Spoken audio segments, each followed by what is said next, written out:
Dan kena ingat tuan-tuan, ya, sekarang kita tengah ada persaingan. Walau bagaimanapun, Islam mesti kena ke hadapan. Tuh, ada satu lagi hamba Allah, anak ceramah macam ni, angkat lagi tangan. Ustaz, Malaysia takkan terjadi lagi Ustaz. Malaysia ada perlembagaan yang memihak pada orang Islam dan ada sultan-sultan yang berkuasa untuk menjaga Islam. Saya katakan, syukur alhamdulillah. Ada perlembagaan, ada sultan-sultan. Tapi akan tahu tak sejarah? 6 negara Asia Tenggara dulu adalah Islam. Coba baca sejarah. Dia nak juga, coba Ustaz sebut. Okey. Filipin. Kalau ada orang Filipin. Filipin dulu ada negeri Islam besar namanya Mindanao. Ketika mana kerajaan pusatnya di bawah orang-orang Kristian. Tengok orang Mindanao sekarang jadi apa? Apa sekuatnya perlembagaan Islam di Mindanao dulu? Hebat. Tombang. Sekarang siapa yang? Thailand. Mungkin ada orang Thailand di sini. Thailand, selatan Thailand. Negeri-negeri Islam dulu kuat. Ada Yala, ada Petani, ada Songkla, ada Narathiwat. Atau mungkin negeri-negeri lain.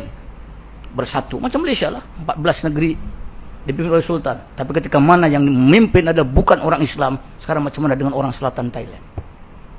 Masih bangga kita dengan persembahan, masih bangga kita dengan apa yang ada. Alhamdulillah, syukur. Mudah-mudahan ini jadi backing terakhir. Tapi anytime kita boleh tombang. Cambodia. Tuan-tuan baca sejarah Cambodia 4 abad yang lalu. Ada kerajaan Islam besar namanya Champa.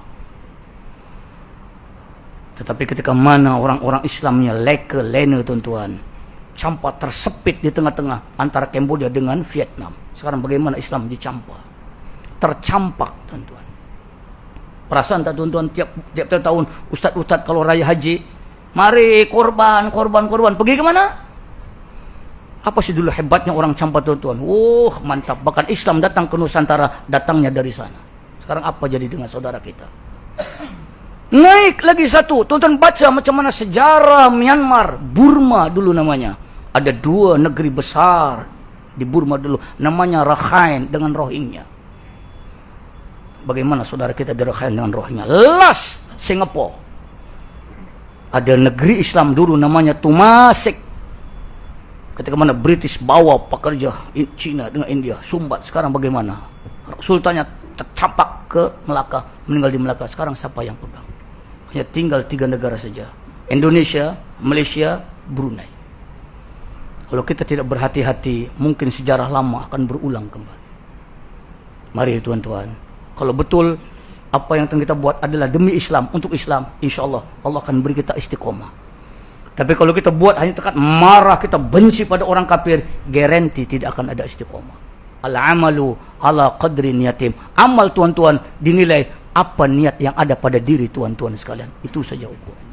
Anda tidak tahu nak menilai apa, tapi jom bajar kita, didik anak istri kita untuk cerewet membeli barang.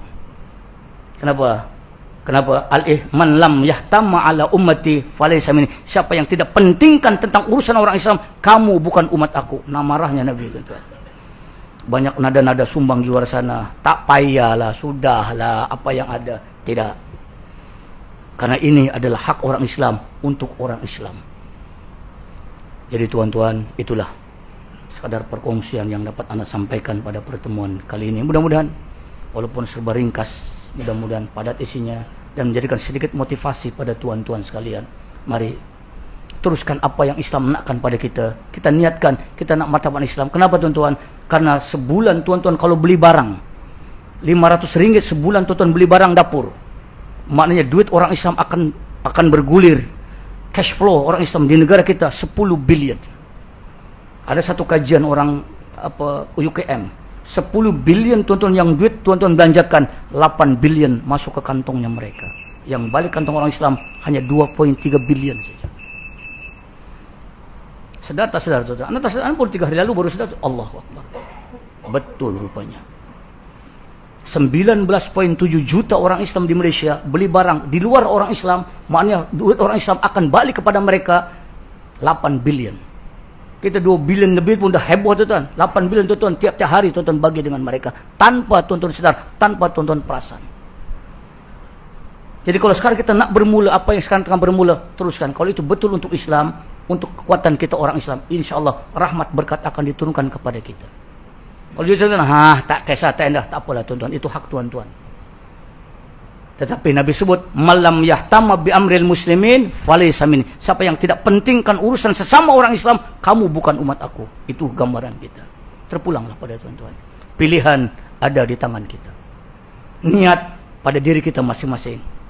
Al-amalu ala qadri niyatim. Amal tuan-tuan dinilai Allah apa nawaitu kita. Semuanya urusan pribadi.